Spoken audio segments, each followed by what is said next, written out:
Welcome to the LibOps channel. In today's video, I will show you a CRUD application I made in React. I built it to learn the basic of Hasura, and I will explain the key parts of the code in an easy way. First of all, it's very important you have to know the difference between the queries and the mutations. The queries are used to fetch data from a server without modifying it, but the mutations are designed to modify or create new data on a server. This includes operations like inserting, updating, or deleting records. Let's move to the README because there are some important parts. In the README file, you will find the queries and the mutations.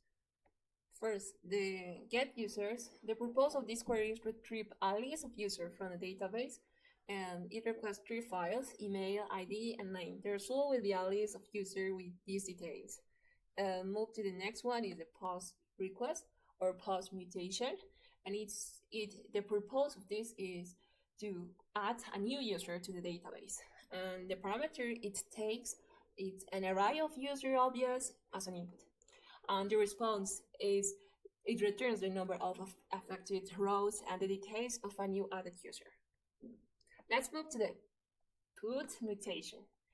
And the purpose of this is to update an existing user information to the database because the parameters is the user ID and the new value to set for the user.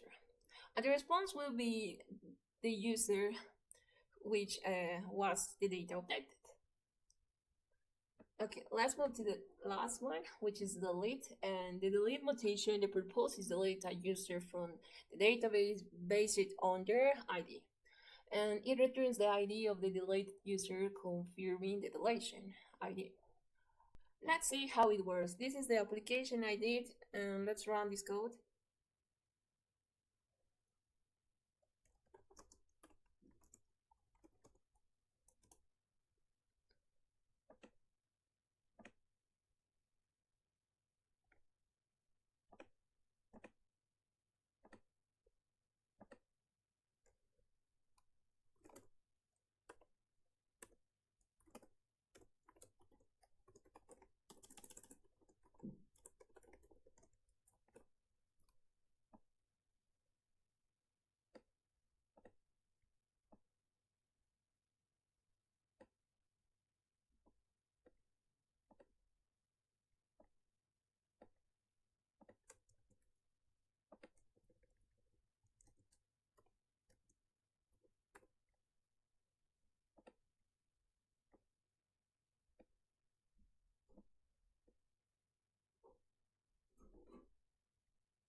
In conclusion, we learned the basic operations to manage user data effectively in a database using GraphQL with Hasura. And thank you so much for watching this video and see you soon. Bye.